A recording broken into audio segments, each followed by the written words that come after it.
everybody, welcome to another video. My name is Infiniti and I am back today with another Continental knitting tutorial. Today's demo features the double garter stitch.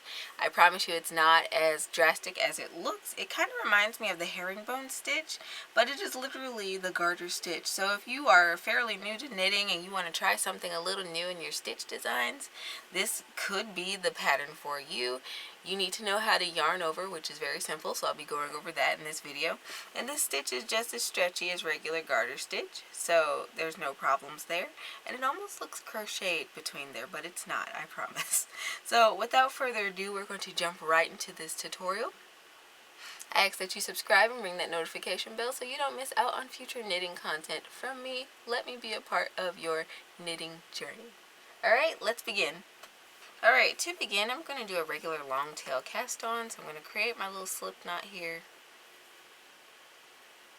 and cast on in any number you'd like. It can be odd, it can be even, does not matter.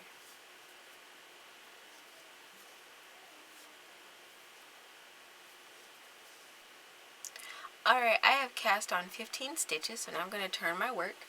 Grab my other needle here, and we are going to start the prep row for this stitch. Alright, so in our prep row, what we're going to do is we're going to knit all these stitches, but we're going to yarn over twice. Alright, so I'm going to insert my needle knitwise. I'm going to yarn over twice. Now what I found while working this stitch was that sometimes you can yarn under, and it'll make this process a lot easier for you as you continue to work up the next several rows. Okay? So I'm going to do that again. Just realized I was talking. I'm going to insert my needle knitwise. I am then going to yarn over twice, using my finger to hold those loops if necessary. And I'm just going to knit through that stitch and pull it off my needle. And that's all there is to this prep row. Just continually yarning over and knitting both of those loops through your stitch as normal.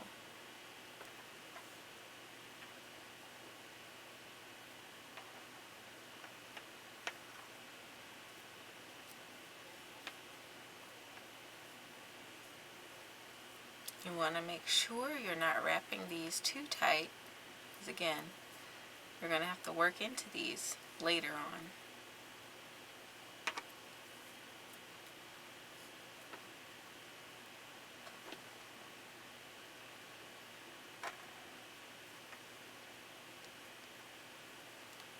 Alright, and that is our prep row. Now on to row 1. This pattern is a 1-row repeat. Okay, now what we're going to do is we are going to knit this first loop off of our needle. Now what I recommend here is that you kind of put your thumb over that second loop, because that is part of our yarn over and it will come flying off of that needle if you're not careful. So we're just going to knit one strand, that first stitch, and slide it off as normal. Now what you want to do is knit 2 together. So we are going to come over here to this second stitch over. We're going to insert our needle into that one and this yarn over loop on our work. And we are going to yarn over twice and knit through both strands, pulling them off the needle like that. Okay, going to do that again. Skipping a stitch, coming over, yarning over twice. We are going to knit through both of those loops on our needle.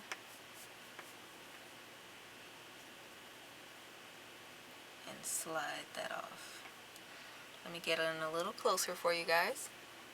Okay, again, we are going to skip this loop, which is a yarn over. That's why it's so loose. You're going to come over to this other stitch.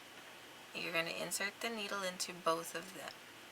You will then yarn over twice, and I do realize I am yarning under, but it's fine.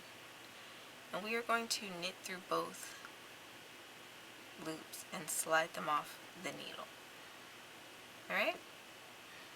And this is our pattern repeat all the way across. So I'm just going to work this row and I'll meet you guys back when I get to the last stitches.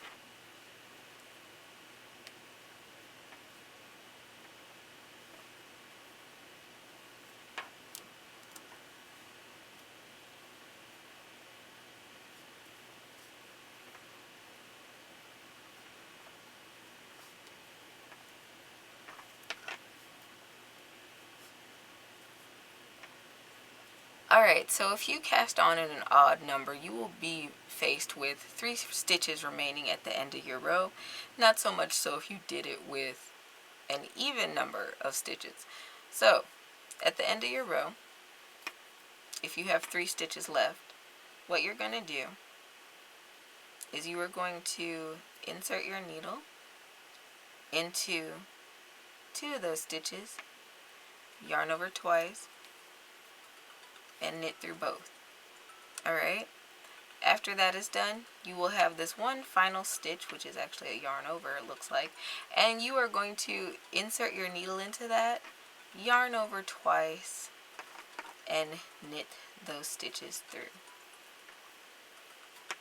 Alright, and that is the end of row 1. So this is a 1 row repeat. So you would continue repeating row 1 over and over and over again, and as you do that, you'll eventually, lost my swatch there, you will eventually end up with a piece of fabric that looks like this.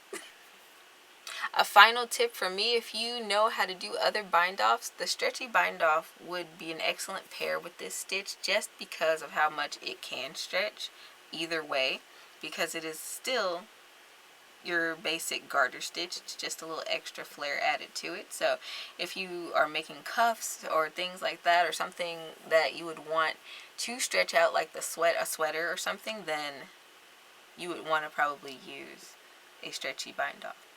Anyway, I hope you guys enjoyed today's tutorial. If so, don't forget to leave this video a thumbs up, subscribe, ring that notification bell so you don't miss out on future content from me. It also helps out the channel by leaps and bounds, so if you want to support, that is a really great way to do so. I am also happy to announce that I will be dropping yarn bowls in my handmade shop come tomorrow. Super exciting, so hopefully you guys will be around for the product launch. I'm super excited. I've been amping this up over the last 4 months and the day is finally here, so I'll leave the link to my website in the description box below. Sign up for the newsletter if you want to be notified first of when I drop these new pieces. I'll also be leaving a little preview of my items. I have a few more pictures of some other pieces that I didn't show off the last time I did this, so stick around to the end to see those. And until next time guys, happy making!